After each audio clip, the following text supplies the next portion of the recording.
प्रक्षेपण आपल्या आवडत्या मराठी हॉटस्पॉटवर।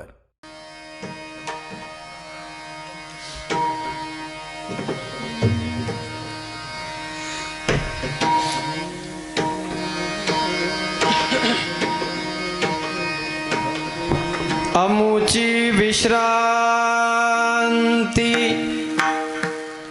अमुची विश्रांती, तुमचे चरण कमळापती, हेची एक जाणे काया वाचा आणि मनी। पुढती पुढती नमन घालोनिया लोटांगण,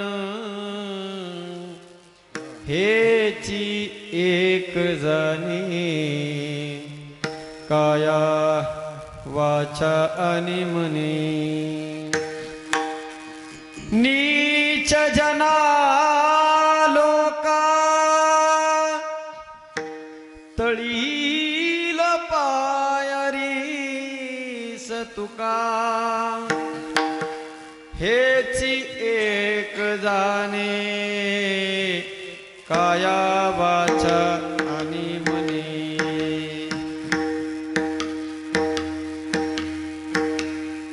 लोकाभिराम रणरंगधीरं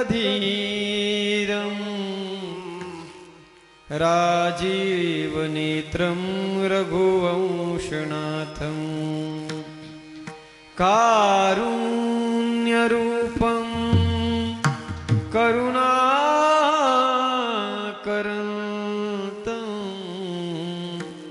श्रीरामचन्द्रं शरणं प्रपद्ये। मनोजवं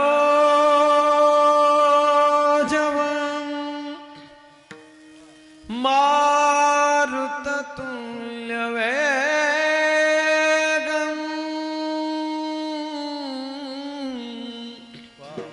जितेन्द्रियं बुद्धिमतां वरिष्ठं, वातात्मजं वानरयूथमुख्यं,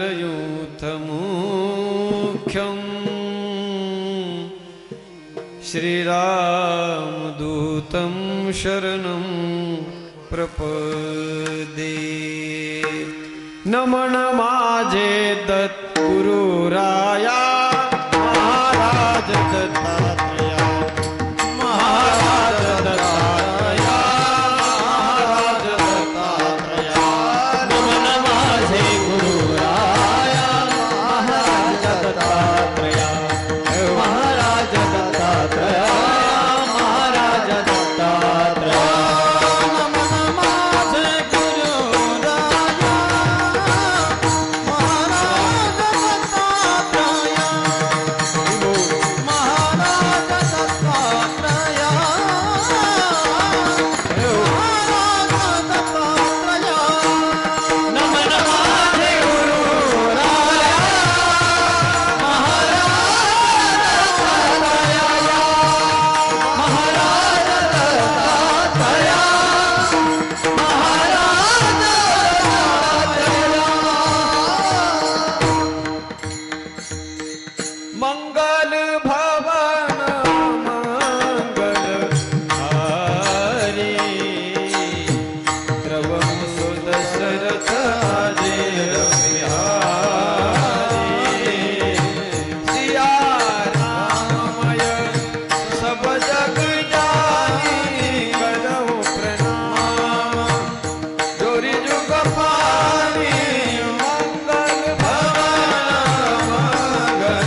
नमामि सद्गुरुं शान्तं सच्चिदानन्दविग्रहं पूर्णब्रह्मपरानन्दं ईशम् आनन्दिवल्लभम्।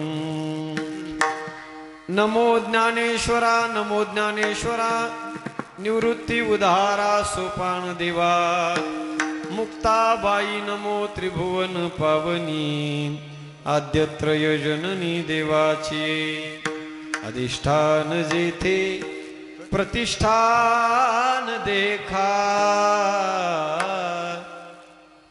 तिथे जन्मला तो श्री गुणातीत एका जयाचे निनामे चुके जन्म व्यथा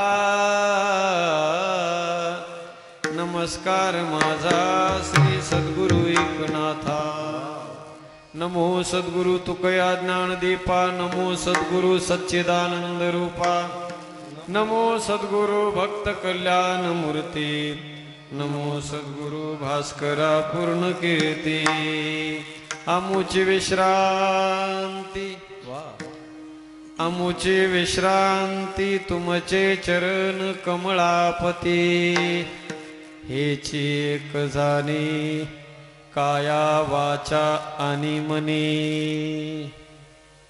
अनंत कृपा विभूषित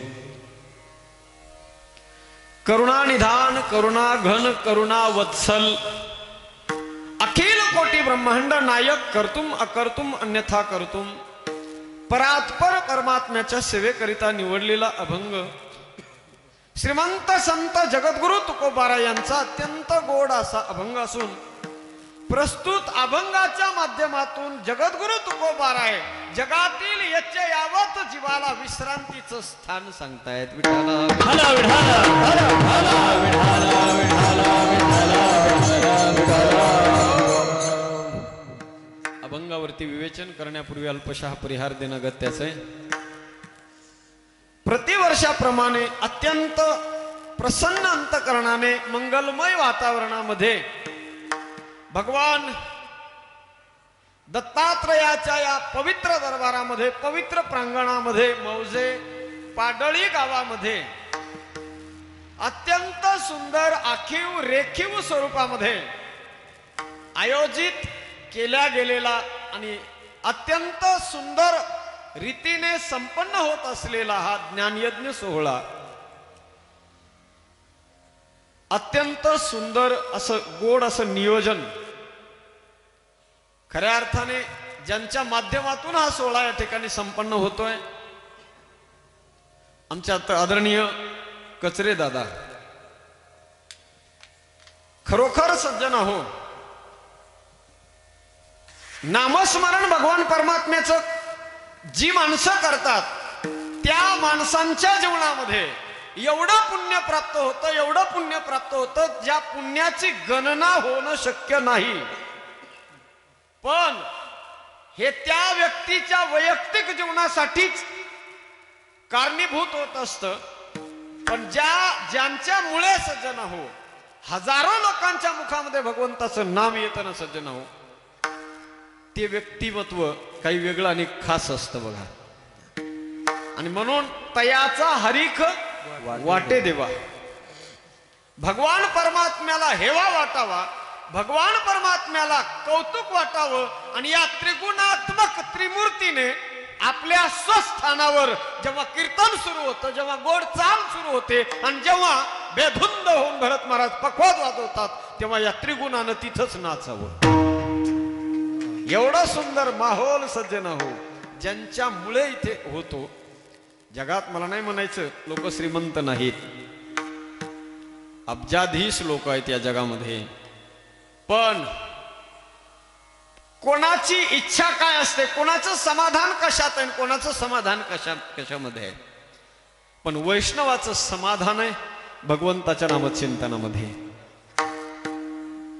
बस काय पाहिजे हो भक्ताची मागणी दुसरी काहीच नाही भक्त एकच म्हणतात देवाला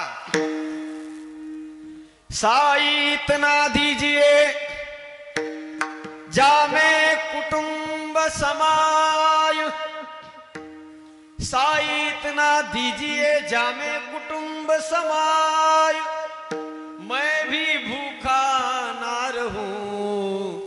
साधू भी भूखा न जाय. हे देवा माय बापा, आमच्या जीवनामध्ये आम्हाला जर तुला काही द्यायचं असेल तर बस एवढंच दे की आमचं जीवन, आमचं उदरनिर्वाहन ते अगदी आनंदमय वातावरणामध्ये संपन्न होऊन आमच्या दारात आलेला साधू, आमच्या दारात आलेला संत तो विनमुख गेला नाही पाहिजे, एवढंच बस. पण त्याच्यातूनही सज्जन हो, आहे त्या परिस्थितीमध्ये समाधान मानून ईश्वराचं आपण कुठेतरी देणं लागतो. या उदात्त अंतकरणाने, उदात्त भावनेने आपल्या प्रपंचातला 10% 10वा भाग आपण धर्म कार्यासाठी लावला पाहिजे. या वेदाच्या वचनानुसार, या शास्त्राच्या वचनानुसार आपलं जीवन व्यतीत करणं हे खऱ्या अर्थाने मानवी जीवनाची इति कर्तव्यता आहे. विठाला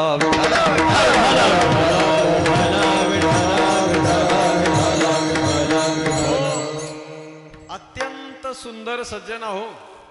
या सगळ्या सोहळ्याचं वर्णन काय करावं, फक्त आम्ही आतापर्यंत ऐकतच होतो या यज्ञाबद्दल. पण आज आमचं परम भाग्य आहे की आज आम्हाला या यज्ञामध्ये आहुती टाकण्याचं योगदान प्राप्त होत आहे. खरोखर सज्जन हो, थोडे परी निरे माणसाने आपल्या जीवनामध्ये, मी नेहमी सांगत असतो, किलोभर मुरमुरे खात बसण्यापेक्षा एक छटाक फक्त बदाम खाल्ले पाहिजे. अगदी तू कोणी घेतले मोती जैसे. या ठिकाणी आदरणीय भरत महाराजांनी खरोखर हा समा बांधलेला आहे आणि हे सगळं चैतन्य निर्माण केलेलं आहे. चैतन्याच्या दारामध्ये चैतन्य निर्माण झालेलं आहे बघा. आणि खऱ्या अर्थाने ज्यांची गोड आता चाल आपण ऐकली ना, हे रत्न सामान्य नाहीत. एवढं तंतोतंत जीवन आहे या लोकांचं सज्जन हो. आणि इतकं तंतोतंत, जशी तलवारीची पात, त्या तलवारीच्या पातेचा जसा जरा बी इकडे तिकडे त्याचा झुकाव नसतो ना, अगदी तितकं दोरीत. त्याला दोरीत म्हणणं सुद्धा जरा थोडस, कारण दोरी थोडीशी ढोबळ असते, ढोबळ स्वरूपाची असते. एखाद्या वेळेला दोरीत बांधकाम करणारे लोक त्यांचं मागं पुढं होऊ शकतं, पण इथं नाही. एवढी गोड चाल सज्जन हो, एवढी गोड असं वाटत होतं ती चालच ऐकत राहावी. आणि पखवाजच महाराजांचं सामान्य नाहीयेत. उभा महाराष्ट्र ज्यांनी सज्जन हो आपल्या गोड गायनाने हो सबंध महाराष्ट्र ज्यांनी ढवळून काढलेला आहे. महाराष्ट्राचे लाडके गायक, माझे परम मित्र, परम आदरणीय हरिभक्त परायण श्री संगीत अलंकार प्रकाशजी महाराज कातकडे गुरुजी. त्याचबरोबर आदरणीय हरिभक्त परायण माझे जीवस्य कंठस्य मित्र, उभ्या आळंदीमध्ये अग्रगण्य ज्यांचं नाव घेतलं जातं सज्जन हो, असं एकमेव व्यक्तिमत्व म्हणजे आदरणीय हरिभक्त परायण नारायणजी महाराज खिलारी गुरुजी. आणि या दोन्ही रत्नांना एकाच धाग्यामध्ये गुंफवण्याचं काम करणारे माझे परम मित्र, संपूर्ण महाराष्ट्र. पखवाज सगळेच महाराष्ट्रातले पखवाज वादक वाजवतात, पण खऱ्या अर्थानं पखवाजाला नाद ब्रह्माच्या तालावर बोलायला लावणारं एकमेव व्यक्तिमत्व ते म्हणजे भरत महाराज आहेत. भरत महाराजांनी पखवाज वाजवून तिथं नाद ब्रह्म तयार होऊ नये असं होणं शक्यच नाही बघा. आणि त्याचं कारण एकच आहे, त्यांचं वाजवणं म्हणजे फ्रॉम दी हार्ट, अगदी हृदयापासून अंतकरणापासून वाजवतात महाराज. एवढं सोपं नाही. एवढी मोठी अचिव्हमेंट एवढ्या कमी वयामध्ये प्राप्त करणारं एकमेव व्यक्तिमत्व आहे सज्जन भरत महाराज. अनेक लोक आहेत, पण या सगळ्या गोष्टी फक्त कला जमणं हो सहज आहे, ती भगवंताची कृपा आहे. आपल्या जीवनामध्ये कला प्राप्त होणं ही भगवंताची कृपा आहे. पण त्या कलेला वृद्धिंगत करणं किंवा त्या कलेला टिकवून ठेवणं हे ते वैयक्तिक त्या व्यक्तीचं कौशल्य असतं. म्हणून आदरणीय भरत महाराजांना वंदन करतो. आदरणीय भिशे महाराज बबनजी महाराज विषय महाराजांनाही वंदन करतो. आपल्या सर्व गावातील टाळकरी मंडळी आपणा सर्वांच्या चरणी विनम्र भावे वंदन करतो. दोन्ही विनेकरी महाराज, त्याचबरोबर इकडे गायनाचार्य मंडळी, आमचे पेटी मास्तर गोड आहेत आणि अत्यंत सुंदर आमचे श्याम मंडप साऊंड सर्व्हिस अत्यंत गोड आहे. एकदा जोरदार त्यांच्यासाठी सुद्धा टाळ्या वाजवा तुम्ही. त्याचं कारण आहे बघा, एवढं सगळं गोड आपल्याला ऐकायला मिळते ना, ते त्यांच्या बदौलत. त्यांना ज्याप्रमाणे भारत पाकिस्तानच्या बॉर्डरवर आपल्या देशाचे जवान जितके सजग असतात त्याच्याही पेक्षा जास्त त्यांना सजग राहावं लागतं. एवढं गोड आहे बघा.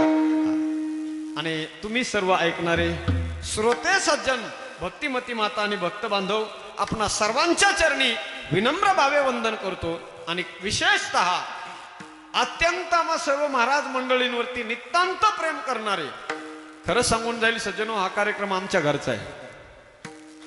हा भक्त कचरे दादांच्या घरचा कार्यक्रम नाही, किंवा आमच्या दाजींचा कार्यक्रम नाही, किंवा भरत महाराजांचा नाही, महाराष्ट्रातल्या तमाम महाराज मंडळींचा हा कार्यक्रम आहे. सगळ्यांचा आहे. आत्मीयता सगळ्यांना तेवढीच आहे. पण त्याचं कारणही सांगून जाईल सज्जन. अनेक लोक कीर्तनाला बोलवतात, जे काही बिदागी ठरवली ती कीर्तनाची देऊन मोकळे करतात, पण वर्षभर पुन्हा चुकूनही त्यांचा एक फोनही येत नाही. पण अगदी पूर्ण संबंध वर्षभर फॉलोअप घेण्याचं काम कसे आहेत महाराज, कुठे आहेत महाराज, ते आमचे दाजी करतात. एवढं प्रेम, हे प्रेमळ व्यक्तिमत्व आणि प्रेमाशिवाय हे सगळं होणं शक्य नाही. म्हणून सज्जन हो, पुनश्च एकदा या आयोजनाला, या सर्व नियोजनाला विनम्र भावे वंदन करून कीर्तन सेवेकडे वळतो. विठ्ठला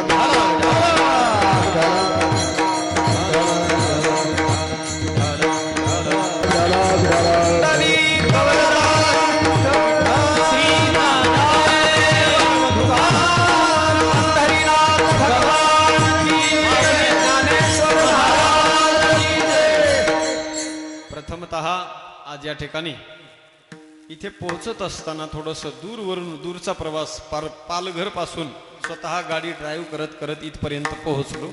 त्यामुळे थोडा एक 10-15 मिनिट लेट झालेला आहे कार्यक्रम. पण जरी लेट झालेला असला तरी टेन्शन घेऊ नका, कार्यक्रम योग्य वेळेतच संपन्न होणार आहे. म्हणून अगदी सगळ्यांनी प्रसन्न अंतकरणाने जेवढा वेळ कीर्तन चालेल तेवढा वेळ प्रत्येकाने अगदी प्रसन्न अंतकरणाने, अगदी अंतकरणाची कानं करून कीर्तन श्रवण करायचे. विठाला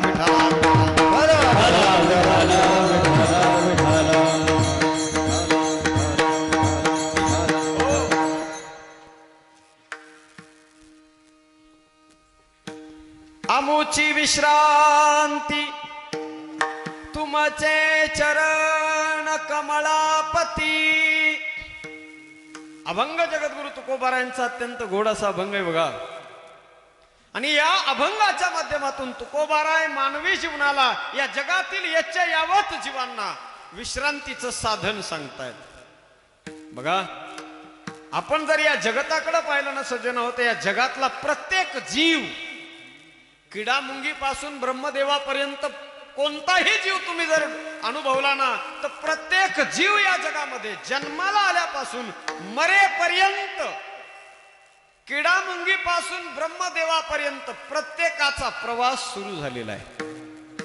प्रवास प्रत्येकाचा. आपण सर्वजण या जगामध्ये प्रवासी आहोत. प्रवासी, जरा लक्ष द्या. आपला जन्माला आल्यापासून मरेपर्यंतचा प्रत्येकाचा प्रवास हा निश्चित झालेला आहे आणि तो चालू आहे. प्रत्येकाचा प्रवास आहे.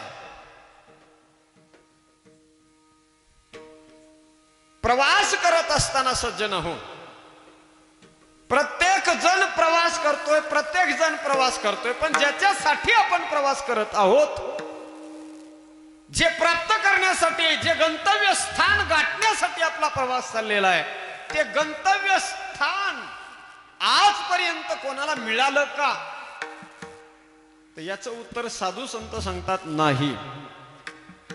ज्याच्यासाठी म्हणून प्रवास चाललेला आहे प्रत्येकाचा ना मायबाप, ते गंतव्य स्थान आजपर्यंत कोणाला मिळालेलंच नाही.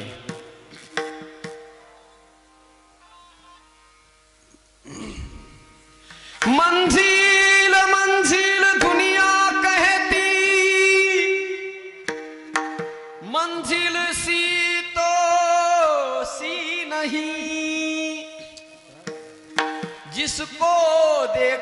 चलते देखा, मंजिल तो मिली नहीं।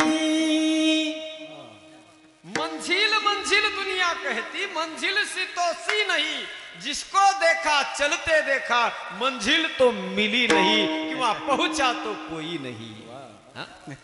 तिथपर्यंत कुणी गेला का सज्जन हो, तर म्हटले नाही, कोणीच पोहोचू शकला नाही। प्राप्तीची पैल तिरी विपाईला, तिथपर्यंत आजपर्यंत कोणी गेलेला नाही। प्रवास मात्र प्रत्येकाचा चाललेला आहे सज्जन हो। प्रत्येक जण प्रवासी आहेत। आता प्रवास करत असताना या जगामध्ये दोन पद्धतीने प्रवास करणारी माणसं आहेत या जगामध्ये, जरा लक्ष द्या। एक वर्ग आहे ज्याचा प्रवास आतल्या बाजूने, आणि दुसरा एक वर्ग आहे ज्याचा प्रवास बाहेरच्या बाजूने आहे। म्हणजे एक वर्ग असा आहे जो अंतर्मुख होऊन प्रवास त्याचा चाललेला आहे, आणि एकाचा प्रवास बहिर्मुख होऊन चाललेला आहे। अंतर्मुख होऊन जे प्रवास करतात ते माझे या जगातले सगळे साधू संत। भगवत भक्ताचा प्रवास अंतर्मुखी प्रवास आहे सज्जन। शरदेवं प्राज्ञे सतत परमानंद सुखिता। सतत ते सज्जन हो आपल्या डोळे बंद करून आपल्या जीवनातली सगळे जे काही अष्टांग योग आहेत त्या अष्टांग योगाचा अवलंबन करून आपण एकदा का ते आसन लावून बसले की जेवढं अंतर्मुख होईल, जेवढं अंतर्मुख होऊन त्या परमात्मा तत्वापर्यंत पोहोचता येईल, ते आतल्या आत त्यांचा प्रवास चाललेला आहे। सुखे मी निजलोगा शून्य सारोनी तेथे, सुखे मी निजलोगा शून्य सारोनी तेथे, कशी करीना दान मिळे आई ते, दान मिळे आई ते।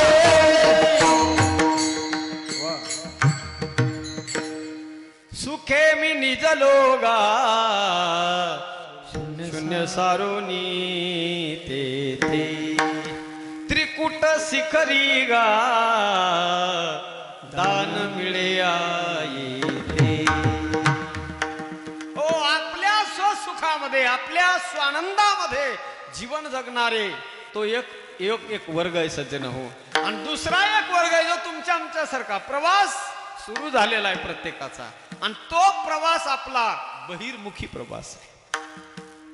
मग बहिर्मुखी प्रवास करणारे तुमच्या आमच्यासारखे जीवन जगत असताना अनेक लोक आहेत, अगदी किडामुंगी पासून ब्रह्मदेवापर्यंत बहिर्मुखी प्रवास करणारी माणसं आहेत। आता प्रवासाचा विचार जर आपण करायला लागलो ना सज्जन हो, तर तुमच्या आमच्यासारखे बहिर्मुखी होऊन प्रवास करणारी जी माणसं आहेत, जो वर्ग या जगामध्ये, त्या वर्गामध्ये सुद्धा सज्जन हो प्रवास करत असताना आपल्या जीवनाचा प्रवास हा त्यांचा चाललेला आहे। पण त्याच्यात सुद्धा दोन प्रकार आहेत। एक पहिला प्रकार आहे तोही प्रवास करतोय, दुसरा वर्ग आहे तोही प्रवास करतोय। पहिला जो वर्ग आहे तो प्रवास करत असताना नियोजित पद्धतीने त्याचा प्रवास चाललेला आहे, अगदी सुनियोजित प्रवास त्याचा आहे। आणि एक असा वर्ग आहे जो प्रवासाला निघूनही प्रवासाचं ध्येय, प्रवासाचं गंतव्यस्थान निश्चित झालेलं आहे की नाही याचा मात्र संशय आहे। विठाला विठाला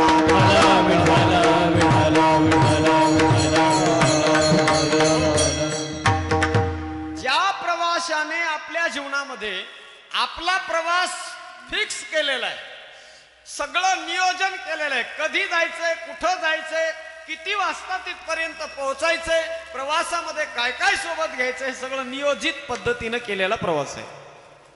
पण दुसरा जो वर्ग आहे ना सज्जन हो, त्याच्या जीवनात कसलंच आणि काहीच नियोजन नाही, पण प्रवास मात्र चाललेला आहे। चालिलो किती ते न कळे, दुःखे आरंभिलो भुकतान। चाललंय फक्त सज्जन हो, प्रवास चाललेला आहे, प्रवास चाललेला आहे। या जगामध्ये जन्माला आल्यापासून मरेपर्यंत प्रवासच करतायत। बर त्या वर्गाला हेही कळत नाही की आपण ज्या जगामध्ये जगत आहोत, ज्या जगात आपण प्रवास करत आहोत, आपण या जगामधले स्थायी नाहीत. स्थायी स्वरूपाने या जगात राहण्यासाठी आपण आलेलो नाहीत हेही त्याला कळत नाही सज्जन. एवढं तरी कमीत कमी कळावं कि हम इस देश के निवासी नहीं, हम इस देश के प्रवासी है. देश वेश नोहे माझा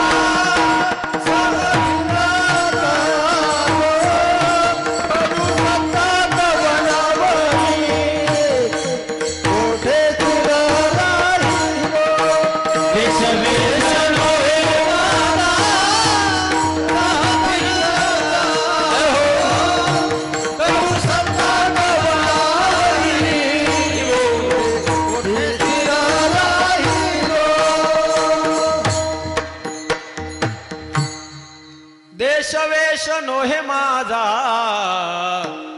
सहज फिरत आलो करू सत्ता कवनावरी कोठे स्थिर राहिलो पाय डोळे म्हणता माझे तेही तैसा मोकलिलो परदेशी नाही कोणी अंध पांगुळ झालो. या जगामध्ये सज्जन आलोय आपण परदेशातून आलोय. हे ज्या जगात आपण आलो ज्या देशात आपण राहतो तो देश आपला नाही. ज्या गावात आपण राहतो ते गाव आपलं नाही. पण चाललाय सज्जन हो प्रवास मात्र प्रत्येकाचा चाललाय. विठाला विठाला विठाला विठाला विठाला विठाला विठाला विठाला विठाला विठाला. प्रवास का करायचा आहे? कशासाठी प्रवास चाललेला आहे? कशासाठी प्रवास करायचा आहे? मग आहे त्या जागेवरती बसून भगवंताचं नामचिंतन करणं मग ते योग्य नाही का? पण प्रवास करायचा ठरवलाय ना म्हणून आपण प्रवास करतोय सज्जन हो. बस जगणं आपलं कसं आहे म्हटले मोघाशा मोघ कर्मानो मोघ ज्ञाना विचेतसह मोघम पार्थ सजीवती. भगवान परमात्मा सांगतात आपलं जगणं म्हणजे मोघम जगणे. मोघम जगण्याला काही अर्थ नाही. बघा जगणं हे माणसाचं सुनियोजित असावं. प्रवास करायचा आहे ना आपल्याला तर आपल्याला पहिला पण हा विचार केला पाहिजे कोहम कथम इदम जातम को वै करता अस्य विद्यते. पहिला विचार करावा मी कोण आहे, मी इथं कुठून आलो, मला इथं येऊन करायचं काय आहे आणि इथून मला नेमकं जायचं कुठे आहे. या सर्व गोष्टींचा जेव्हा विचार आहे मी हा कोण करावा विचार म्हणे ज्ञानेश्वर निवृत्ती. हा म्हणे ज्ञानेश्वर निवृत्ती. आहे मी कोण करावा विचार म्हणे ज्ञानेश्वर निवृत्ती. आहे मी कोण करावा विचार. आहे मी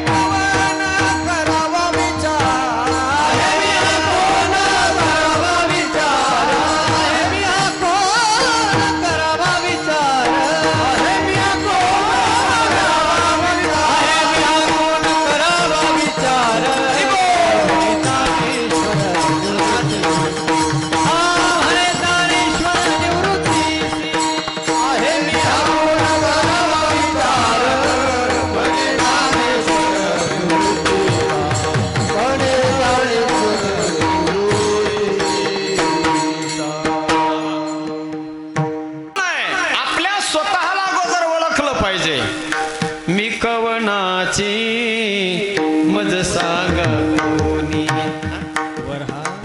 मी कोण आहे स्वतःला अगोदर ओळखा आणि नंतर प्रवास सुरू करा. बरं प्रवास केल्यानंतर अगोदर नियोजन करा आणि नंतर प्रवासाला लागा. मोघम प्रवासाला जर निघालो ना सज्जन होत काहीच उपयोग नाही. अगदी ज्ञानोबारांच्या भाषेत बोलायचं तर ज्ञानोबाराय म्हणतात नावतारी हे साचार माझी बैसले थोर थोर. काय गोड उदाहरण दिलं ज्ञानोबारांनी. ज्ञानोबाराय म्हणतात नाव पाण्यातून लोकांना तारून नेते हे जरी त्रिवार सत्य असलं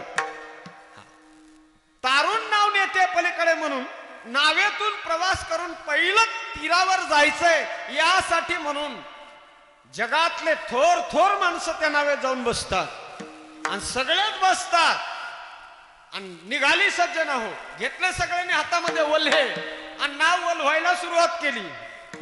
सगळेच जण अगदी पॉवरफुल माणसं, थोर थोर म्हणजे सगळ्याच सर्व अंगाने स्ट्रॉंग असलेली माणसं बसली होती नावेत. चालली नाव, चालली सज्जन हो. दुसऱ्या दिवशी सकाळ झाली, पहाड झाली. मग मला सांगा, आता हे किती जरी मोठे माणसं असले, ज्ञानोबाराय म्हणतात ती माणसं आपल्या गंतव्य स्थानापर्यंत जाऊ शकत नाहीत तोपर्यंत, जोपर्यंत त्या नावेला चालवणारा नावाडी त्यांना भेटत नाही. बिना नावाड्याची नाव तुम्हाला मला कुठं घेऊन जाईल सांगता येत नाही मायबाप. आपल्याला जिथं पोहोचायचंय ना ते ठिकाण पहिलं आपण निश्चित केलं पाहिजे. बस या जगामध्ये नाही तर कित्येक म्हणतात ना संत, किती वेळा जन्मायावे किती भावे फजित, किती भावे फजित, किती भावे फजित, किती वेळा जन्मायावे, किती भावे फजित, किती भावे फजित.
काय गोड चाल बनली.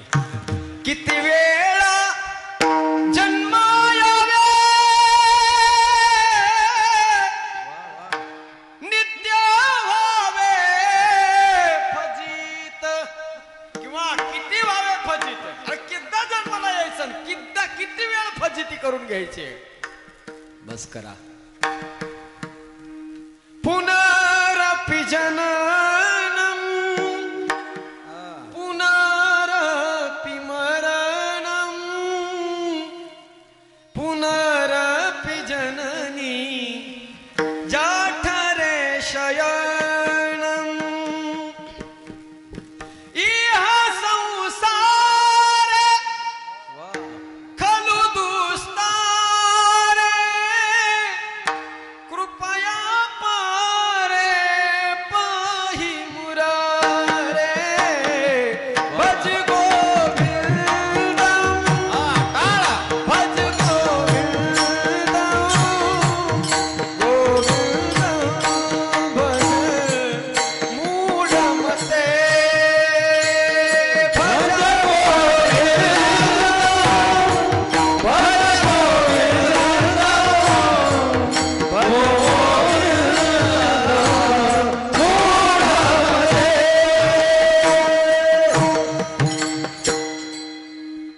कधीतरी आपण विचार केला पाहिजे की आपण ज्या प्रवासाच्या माध्यमातून आपण निघालेलो आहोत आपण तिथपर्यंत पोहोचू का.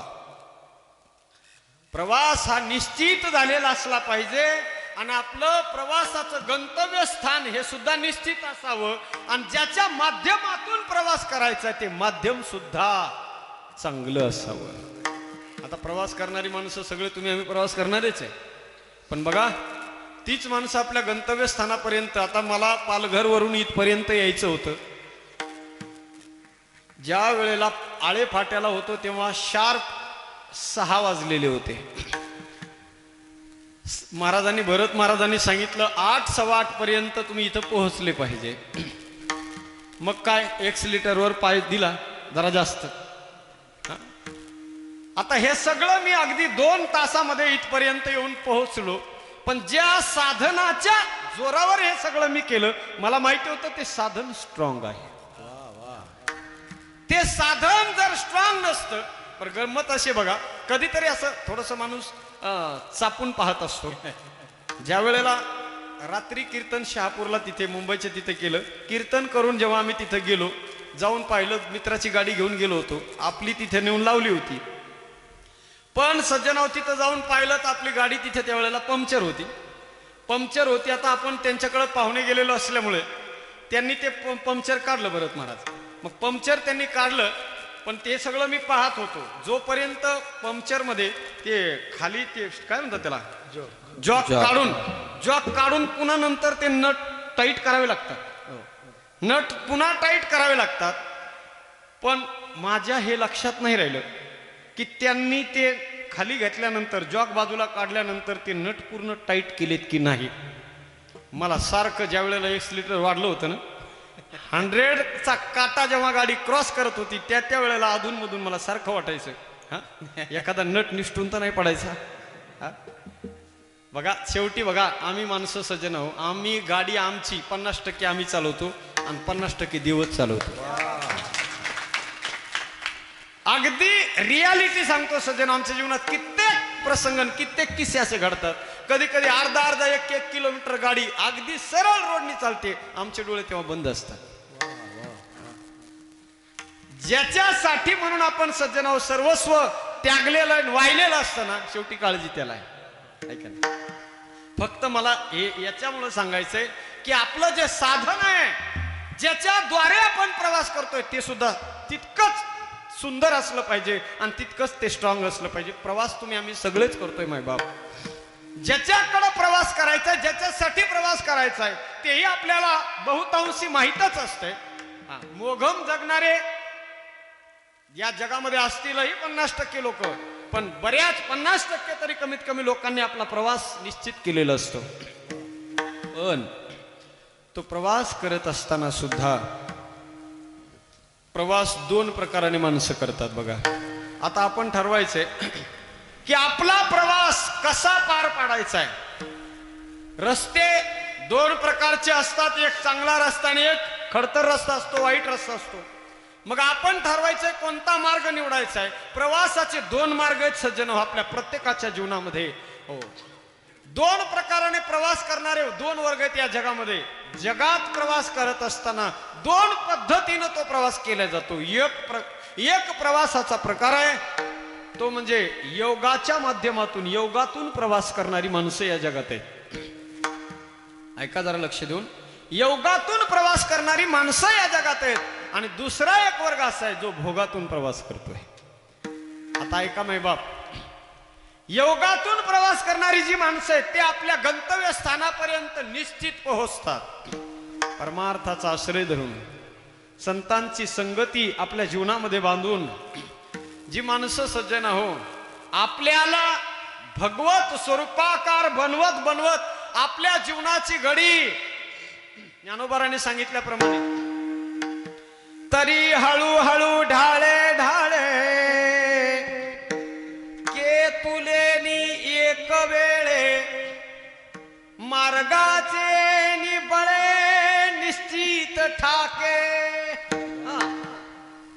सावकाश का होईना, हळूहळू का होईना, गती नाही. तुका म्हणे येथे नचले तातडी, प्राप्त काळ घडी आल्यावी. हो, तातडी नाही, इथं घाई नाही करायची. शनै शनै परमेद बुद्ध्या धृती गृहीतया. सावकाश जायचंय सज्जन हो. आणि या प्रपंचातून गडबड नाही करायची. जेवढा आनंद घेता येईल तेवढा संसाराचा आनंद घ्यायचा. आणि ज्या क्षणी आता आपल्याला ठरवायचं की आता आपला प्रवास चाललेला आहे, सुरू झालेला आहे, अगदी आनंदाने तो प्रवास हो करायचा, आपल्याला आपल्या ठिकाणापर्यंत पोहोचायचंय, त्यावेळेला कोणालाही न कळता आपला प्रवास चाललेला आहे का काय, कोणाला धक्का नाही लागला पाहिजे प्रवासामध्ये, कोणाला योगाच्या माध्यमातून करायचा आहे की भोगाच्या, तो संसार सोडत असताना योगाच्या माध्यमातून प्रवास करत असताना. हो, शास्त्र सांगतं, श्रुती सांगते, आमचे वेद सांगतात तो प्रवास कसा करायचा आहे. नकळत अगदी आपल्याला तर तसं कळतही नाही, कोणालाच नाही कळत जन्माला आल्यापासून. आज जर प्रत्येकाने आपलं स्वतःचं ऑब्झर्वेशन केलं आणि स्वतःला जर विचारलं की आपण किती वर्षाचे आहोत, आपण एवढ्या एवढ्या वर्षाचे आहोत, हे आपल्या स्वतःला जर आपण जर विचारलं तर आपल्याला विश्वास नाही बसत. तसंच अगदी जगाला न कळता हो या प्रपंचातून, या संसारातून हळूहळू हळूहळू बाजूला व्हायचंय. एक गोड श्लोक आहे बघा, अगदी सगळ्यांना माहिती आहे, श्लोक सगळे म्हणतात सुद्धा, पण त्याचा अर्थ किती सुंदर आहे, सगळ्यांनी ऐका.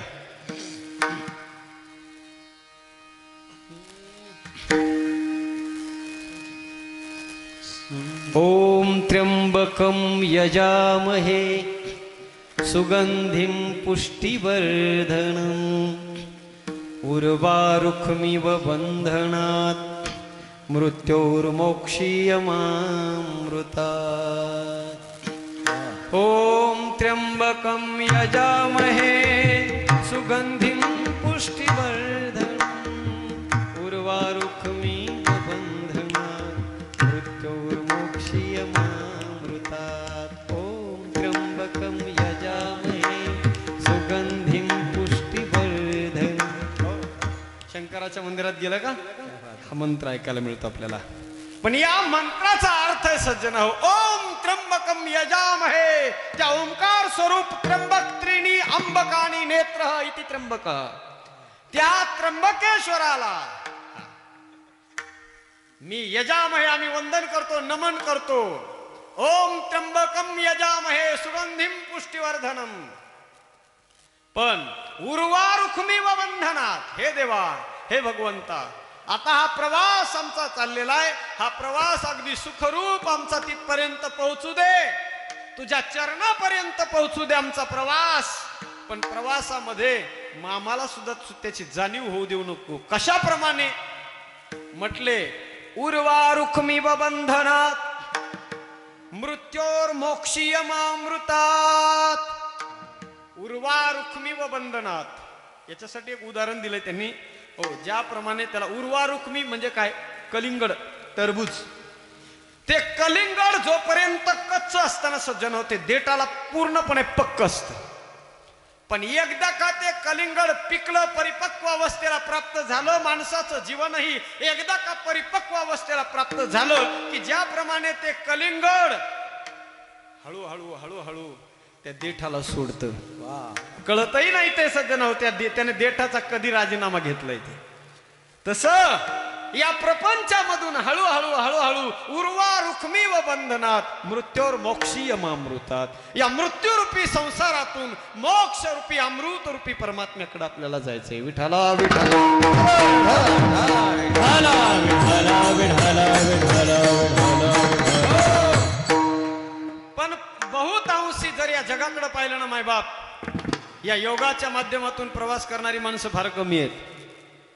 बहुतांशी माणसं भोगाच्या माध्यमातूनच प्रवास प्रत्येकाचा, तुमचा, आमचा, सगळ्यांचा चाललेला आहे. प्रत्येक जण भोगातून प्रवास करतोय. जन्माला ज्या गावामध्ये येतो त्या गावामध्ये जेवढे म्हणून काही भोग असतील ते सगळे भोग त्याचा स्वीकार तो व्यक्ती करत असतो.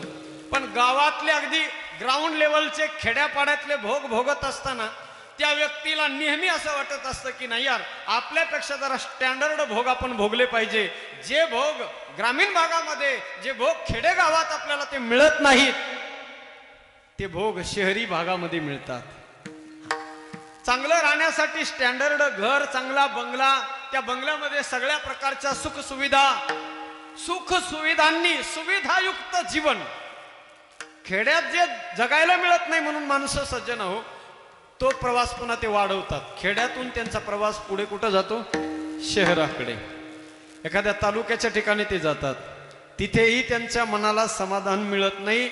मग पुन्हा आणखी त्यांची ती भोगाची भूक शांत होत नाही आणि मग ते पुन्हा आणखी त्या तालुक्याच्या गावावरून जिल्ह्याला जातात. तिथेही त्यांना समाधान वाटत नाही. जिल्ह्यावरून ते एखाद्या नॅशनल शहराकडे वळतात. चांगल्या इंटरनॅशनल सिटीकडे ते वळतात. पण तिथेही त्यांचं समाधान वाटत नाही त्यांना, त्या भोगातही त्यांचं समाधान होत नाही. इंटरनॅशनल सिटीमध्ये जे भोग भोगतात सज्जन होत त्याच्यातही त्यांचं मन रमत नाही. म्हणून त्यांना वाटतं आता नाही, आपण आउट ऑफ कंट्रीज गेलो पाहिजे.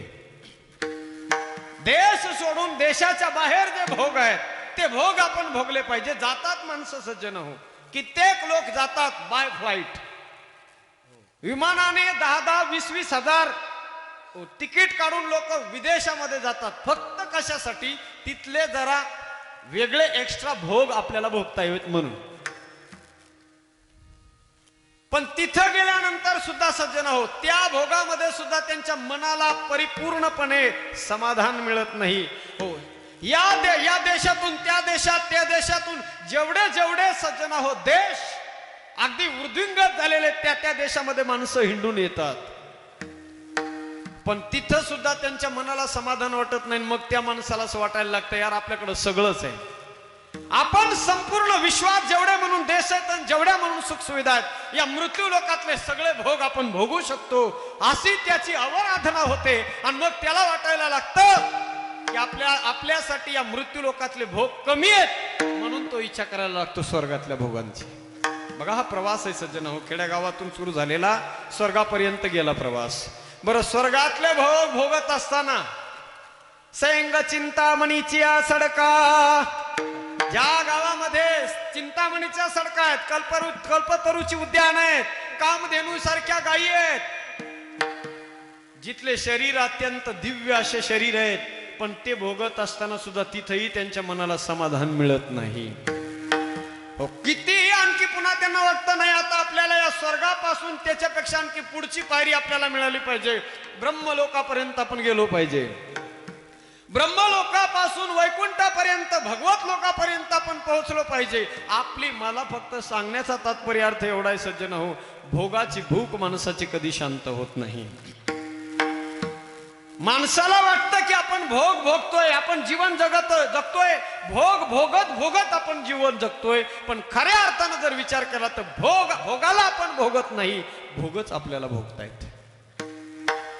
भोगान भुक्त्वा वयमेव भुक्त्वा तृष्णान जीर्णा वयमेव जीर्णा. आपण भोगाला भोगत नाही, ते भोग आपल्याला भोगताय. म्हणून तर म्हणतात संत, भोगे रोगा जोडणी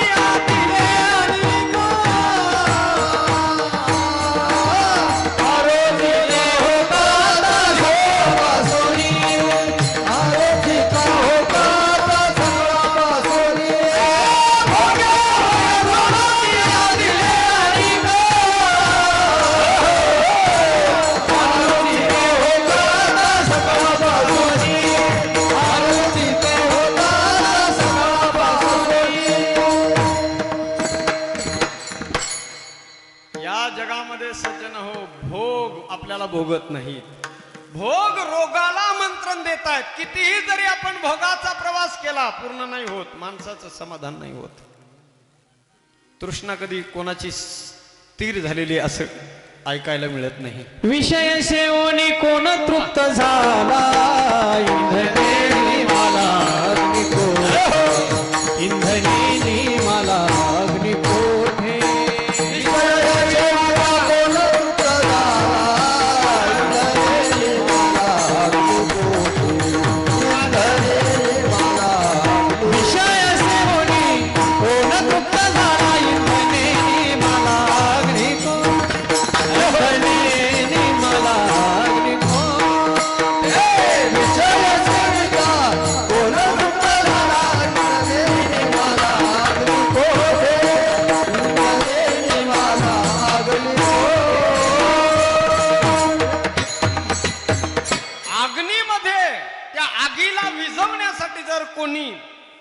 रॉकेट टाकत असेल, जर त्या आगीला विझवण्यासाठी म्हणून कोणी पेट्रोलचा वापर करत असेल, तर तुकोबाराय म्हणतात ते शक्य नाही. It is impossible. इंधनाने आग जशी विझल्या जाणं शक्य नाही सज्जन हो, तसं भोगांना भोगून ते भोग कधी संपत नाहीत. या जगातलं मी सांगून जाईल सज्जन तुम्हाला, एक फार मोठा बुद्धिवान माणूस होता, या जगात होऊन गेला. ज्ञानोबारायांच्या नंतर समजा आता एक 100-200 वर्षापूर्वी पुण्यामध्ये त्याचं फार मोठं प्रस्थ होतं. त्याचं नाव होतं रजनीश ओसो. एवढा विद्वान, एवढा शार्पनेस त्याचा आहे सज्जन हो. आपल्याला फक्त आपण एकच बघावं, पुन्हा जीवन जगत असताना कोणाकडूनही कुठूनही जेवढं आपल्याला चांगलं ज्याच्याकडून घेता येईल तेवढं माणसानं घ्यावं आणि राजहंसासारखं जे आसार आहे, ज्या वाईट गोष्टी त्या सोडून द्याव्यात. तुमचं तुम्हाला अर्पण. ठीक आहे. त्या ओसो रजनीस अत्यंत बुद्धिवान माणूस सज्जन हो, फक्त त्याचा सिद्धांत चुकीचा होता. जो सिद्धांत माझ्या साधू संतांनी अवलंबिला, तो सिद्धांत त्यानं न अवलंबिल्यामुळे एक सामान्य म्हणून जन्माला आला, सामान्य म्हणूनच जगला आणि सामान्य म्हणूनच मरावं लागलं. सिद्धांत एकच होता, सिद्धांत एकच होता की आपण भोगाला भोगायचं. संभोगातून समाधीकडे असं सूत्र त्याचं होतं सज्जन हो. मग भोग कोणताही असू द्या, कोणत्याही भोगातून नाही सज्जन हो. जीवनात भोग आपण भोगू शकत नाही. अत्यंत थोरलं उदाहरण आहे या जगामध्ये राजा ययातीचं. त्या ययातीने आपल्या स्वतःचं जीवन तर भोगलंच, स्वतःचं जीवन सज्जन हो भोगासाठी समर्पित केलं. आपल्या मुलांचंही जीवन त्यानं आपल्या स्वतःच्या स्वानंदासाठी समर्पित केलं. पण ज्या वेळेला आपल्या मुलांचं जीवनही जेव्हा त्यानं सज्जन हो आपल्या स्वानंदासाठी वापरलं, तेव्हा त्याच्या जीवनात लक्षात आलं त्याला की नाही, आपण एक मुलाचं नाही, हजारो मुलांचं जीवन, हजारो मुलाचं यौवन आपल्या आनंदासाठी जर वापरलं तरी देखील आपण भोगाला भोगून संपू शकत नाहीत. भोग कधी संपत नाहीत, भोग संपत नाहीत या जगातले. म्हणून भोगाच्या माध्यमातून केला जाणारा प्रवास तोही कधी संपत नाही. विठ्ठला